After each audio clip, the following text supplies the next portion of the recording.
Hey, folks, here you are. Here we are again. Guess what? Guess where I'm coming from? Yep, that's right, NRG Stadium. As your Houston Texans, for the second week in a row, played a Lombard contending team and played them to the hilt. They didn't get the victory, man. And I realize right now, moral victories don't mean squat.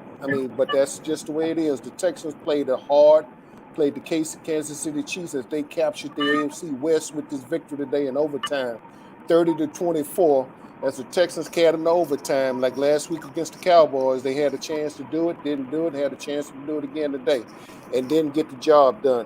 And as always, let me bring my man in. He's on the road again, heading back to Gilmeager, Elwin Henderson, and let me just pop it up. Hey, there you go. There he is. Elwin, tough victory. It was another tough one today. We both witnessed the fact that the Texans last week played a Lombardi contending team and played them all the way to the end. Again, another Lombardi contender. And in fact, either one of these teams could very well be holding up the Lombardi Trophy in Glendale, Arizona, in a couple of months.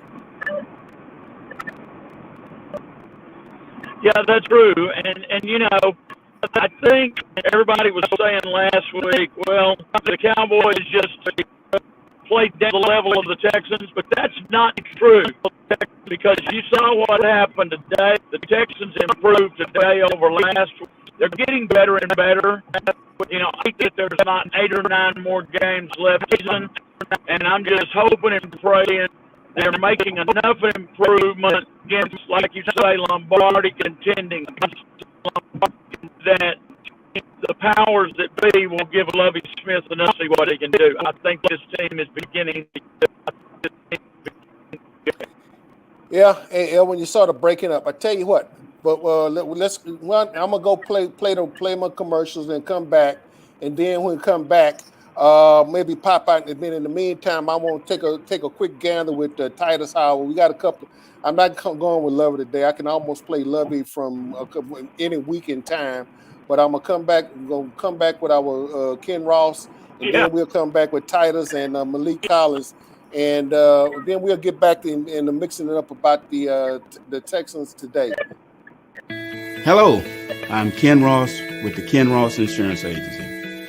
There are certain things that are important in our lives: our health, our safety, and our loved ones. With over 40 years of experience, I've seen just how important insurance can be. I value the importance of being a part of my community and being there when they need me. Insurance is important everywhere, but being here in South Texas, it is absolutely essential. From flood, home, auto, and life insurance, let the Ken Ross Agency be your agency of choice.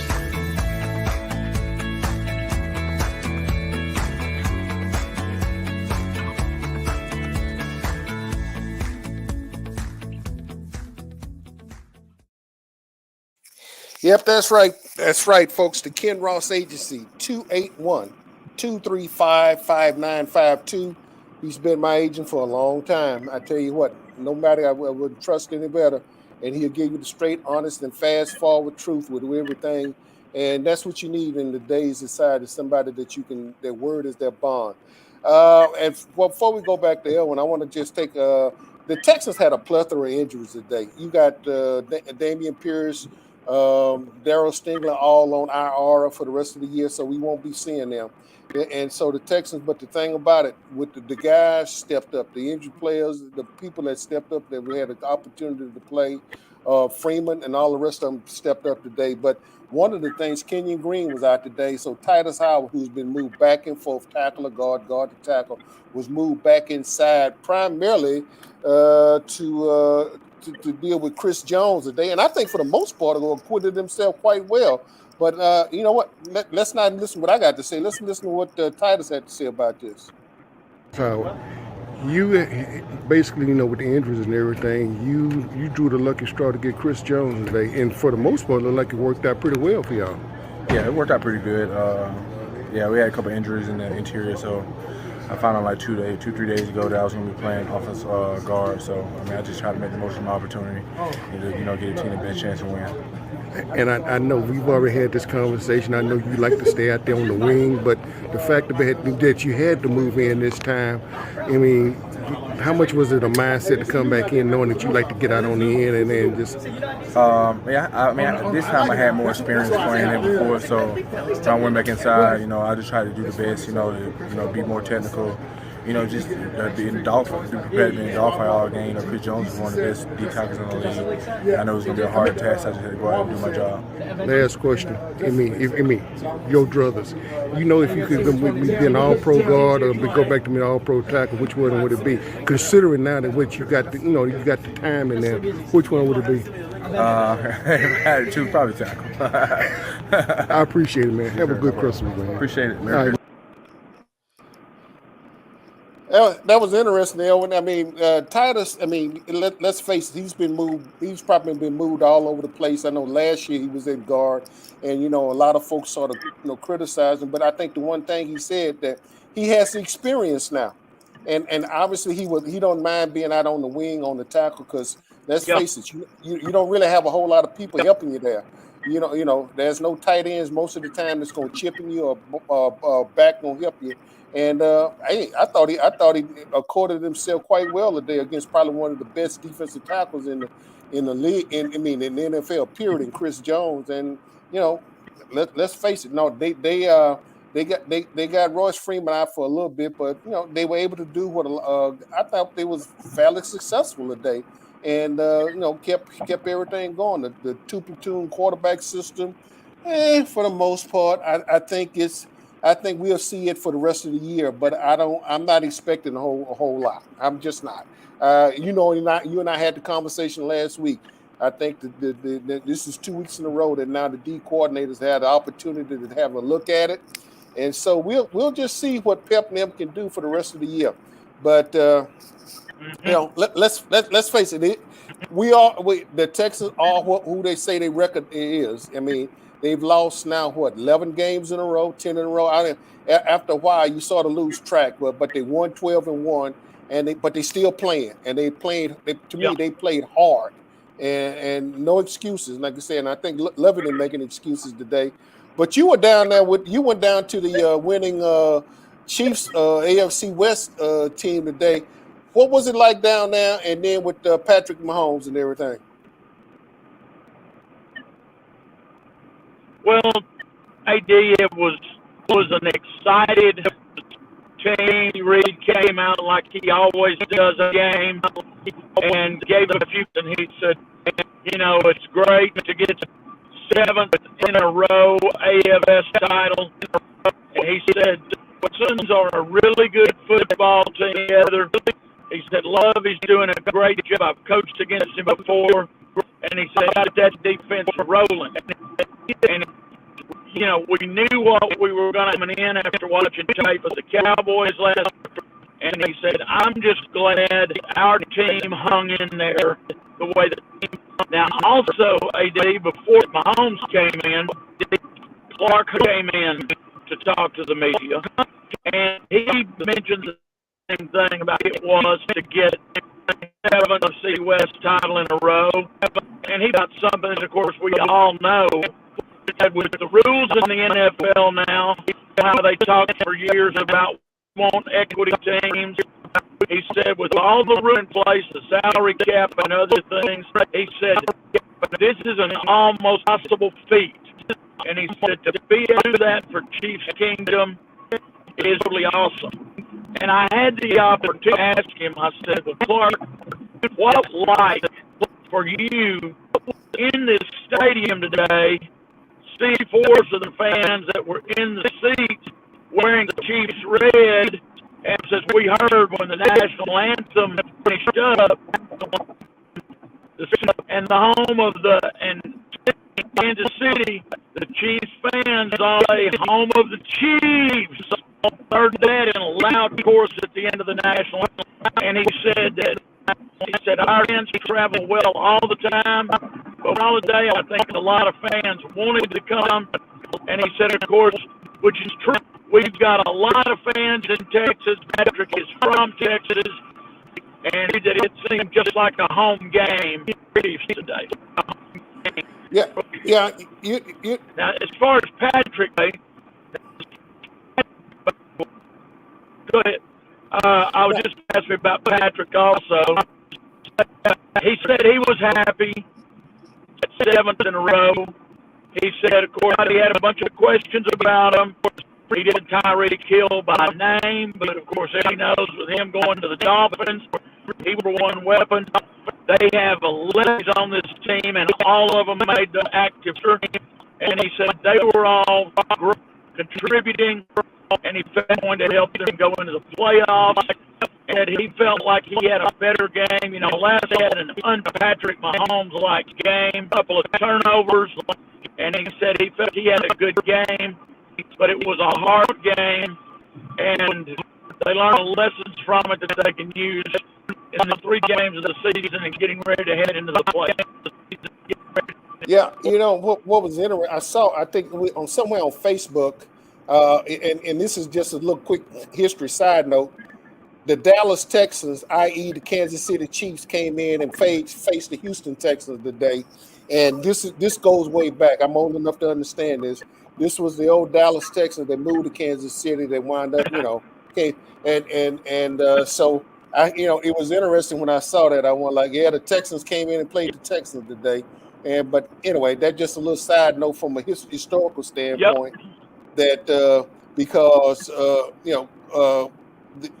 that was his father and Bud Adams were the founding members of the old AFL that eventually rolled into the NFL, what we know now, and it's eventually started playing the Super Bowl, because it wasn't the Super Bowl first 1 and 2. They weren't got. It was called the old AFL NFL championship. It was not called the Super Bowl initially. So, just a quick sidebar note on that.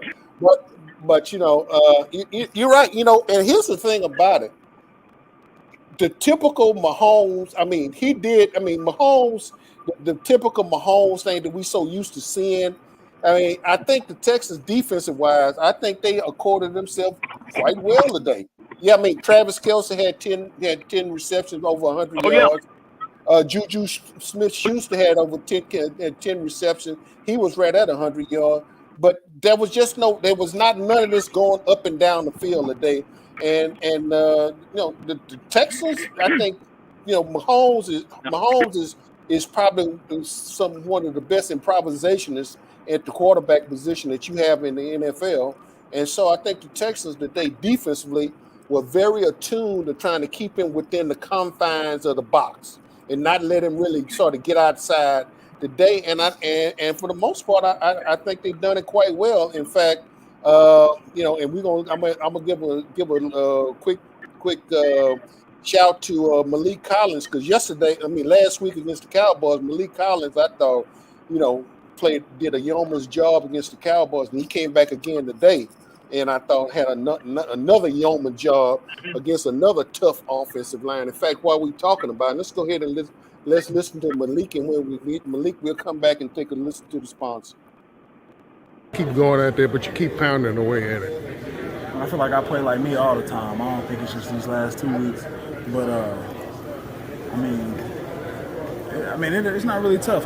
This is what we get paid to do, is to come out here and compete, come out here and try to get victories. At the end of the day, we got to finish better. We gotta do the small things. That last play, it's mano y mano. We gotta make them plays. Well, hey, like I said, I've tried to catch you last week, and I know you got in and got out. But this week, 2 weeks in a row, y'all got 2 playoff-bound teams, and neither one of those teams could very well be holding the Lombard Trophy. But y'all have acquitted yourselves. Y'all know damn well y'all can play with these teams. Like to say, the idea of just finishing. How do you finish? NFL, man. Anybody can play with anybody. It's just about the small things. We're gonna finish. And up to this point, we haven't finished, so that's why we haven't been victorious in the end. Okay. Hey, man. Appreciate it. Yeah, he was back at it, Elwin. But I just wanted. I was trying to get him last week, but he, like I said, he got in and got out. But they were hung around. They hung around a little bit more today. But I can tell you this, and I'm not trying to create no dissension on the team, but I can pretty well tell you, that the deep from a defensive side of the ball, there's a bitter taste in people's mouths because they felt like they felt Oh like yeah. they've done what it needed to get done to get a victory today, and for whatever reason, and we can sit back and say that Mills, should have had better ball protection in overtime, but the defense turned over the Kansas City Chiefs in overtime. They won the toss, and we figure like, oh, here we go. And after about 6 or 7 series, they put up the wall and made them have to kick. And then the Texans, first play from scrimmage, Mills got out and started scrambling, up, fumble, and next thing you know, well, there we go. And the first play from scrimmage, Jared McKinnon went 26 yards, ball game. That was it. And the irony of it, and and I know, we sort of laughed about it. The referee said right before the Chiefs snapped the ball, he said the next score wins. I mean, because everybody had opportunity to Right. and I sort of did one of my typical sarcastic no bleep, but thanks anyway for the that was just me being sarcastic. I don't know why I did that. Yeah, I do, but I'm not gonna worry about it. But anyway, go ahead. Well, hey, AD, talking to McKinnon, he came into the Chiefs post-game interview area, and one of the Kansas City reporters asked him, said, Jarek, did you realize when you got the ball and running, did you know you were going into the end zone and you realized it? And he laughed and said, no. He said, got in the huddle. He said, the left lineman told him, hey, search for me. I'm going to open a hole. And he said, tapped at me and said, take it to the house. And he said, I looked at him and said, don't worry, we're going to stop in the end zone. And then he laughed and he said, that's exactly what happened. So, a lot of this, and you could, the fans could see this today. At every game you watch Patrick Mahomes, he has a swagger that's, we're going to get this done. And that entire Chiefs team has that swagger, just like the Buffalo Bills have, 3 or 4 other of the best teams in the league this year. They have that swagger. No, they're going to get it done. And Mc said, we knew in the huddle before the ball was snapped that was going to be the way of the game. I was going to score a rushing touchdown. We're going to win. It's almost like when the Cowboys got the ball when they turned over the Texans 4th and goal, and all of a sudden Dak came into the lineup and said, "Okay, guys," and the offensive lineman basically said, "Okay, let's go win this one," and they did. They went 98 yards and won it. And I mean, but this is the mindset that this team is eventually going to have to be built here. And it's not going to be built overnight. I keep going back to the Astros during the Bo Porter days when they lost over 100 games 2 years in a row. But now, people forget the Astros and played in the last 5 years 2 World Series and have been in the playoffs for the last 5 years and got and have 2 World Series to their credit. Right. But you know what? Winning is you have to build it. It's a mindset, and then you have to have the players, and it's from the top, from the bottom up, and from the top down. It's got to be met with the expectations that, regardless of the circumstances, we're going to win this game. I mean, it may not, and the thing about it may not look pretty all the time, and it's not going to look pretty all the time. But the thing about it, hey, they're gonna show up. They're going to show up, and but at the end of the day, all you want, it's not going to look good, but you know what? They got the W, and that's what's missing right now, along with everything else here for these Houston Texans. Because I can truthfully say that today, this is one time. If there was a bunch of guys on the team that deserved the victory today, they might have deserved it, but they didn't get it, and that's just it. And it's no different in life. Everything you want in life, you're not gonna get. There's some things you get that you don't deserve. There's some things you don't deserve you get. But the Texans hadn't gotten there yet. Yep. But Hey, as you move down and move down the road there. I mean, for your segment, Elwin on the road. Quickly, because coming into this season, what's on the wrap with the Christmas holidays coming up, man? Because I'm gonna go ahead and cut you loose a little bit earlier. What do you got planned with the Christmas thing? I know the Texans play Christmas Eve at noon up in Tennessee. What do you got planned? Well, my man is the Cowboys covering the Boys and the Eagles Christmas Eve on Saturday. I was thinking that was going to be a huge big game, but after the Cowboys dropping it and losing in overtime to Jacksonville with Dak Prescott's pick 6 interceptions, 52 yards, I think that game is going to be as big because the Cowboys could have cut the Eagles' lead down to 1 game, and now it's up to 3. But I think it is still a very important game for Dallas because they've got to prove they can beat the best team in the league. They're going to start doubting whether or not to do any better than they did last year. So that's mine, Cowboys and Eagles. All right, man. And like I said, I'm gonna cut you loose. I know you're on the road there. It's getting a little dark out there. I appreciate it, man. As always, we'll be in touch down the road, man. Be blessed. Have a Merry Christmas. Take care of your health, and hey, give my regards to everybody up there in Gilmore. I'll make a surprise in Town Square there one day with you. Okay. Okay. Yeah, come up and do that, AD, and we'll go to Doc's house. Merry Christmas to you and your family, buddy. Same to you, man. Be safe down the road there, okay? You bet. All right. All right, folks. Yeah, I tell you what. As we get ready to put a bow on this one, again, the Texans lose to the Kansas City Chiefs, 30-24 in overtime. And as I sit here and sort of look out over NRG Stadium, is just a few folks in here doing the cleanup.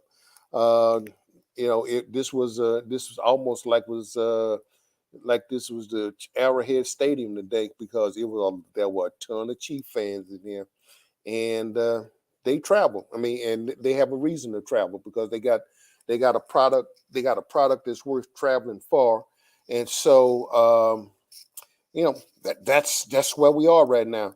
You from afar you admire teams or organizations that win, and then it's a bottom down, top up, bottom down. And it has to be met with the mindset number one.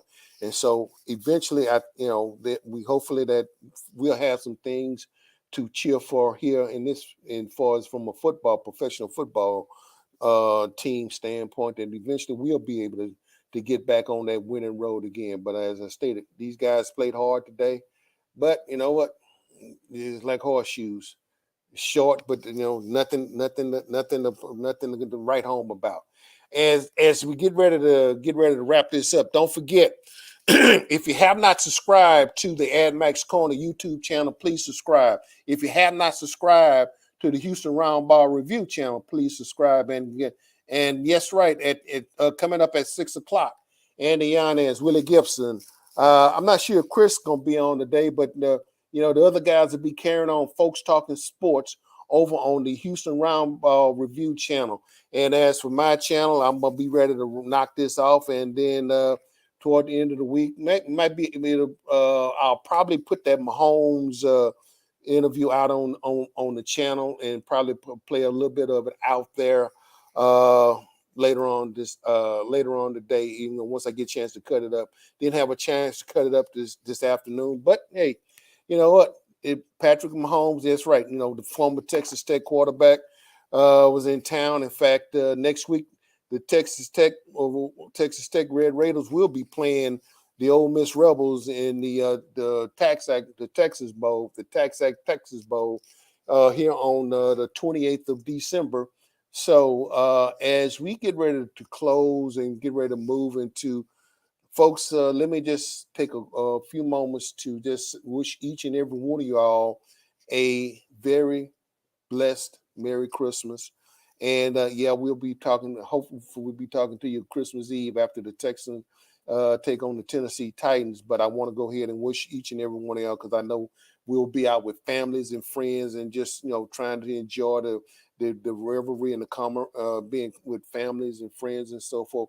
Have a blessed and safe Christmas. If you don't get a chance to catch the program, but if you can always go back and catch it on YouTube and on the YouTube channel, the Ad Max Corner YouTube. So again, subscribe. Please subscribe to the Ad Max Corner YouTube. Please subscribe to the Houston Roundball Review channel. And as we get ready to move, the weather's getting cold. Remember, we're going to be inside. If you have not gotten your shots, your COVID preventive shots, please get them. If you have not got your flu shot, go get them. If you have not gotten your flu shot, please go get them. Let's not make this situation any worse than what it is. We got the vaccines out there. Not going to say you're not going to get it, but if you at least got inoculated, you can have a preventive nature against suffering from some severe circumstances with COVID and all the other respiratory diseases out there.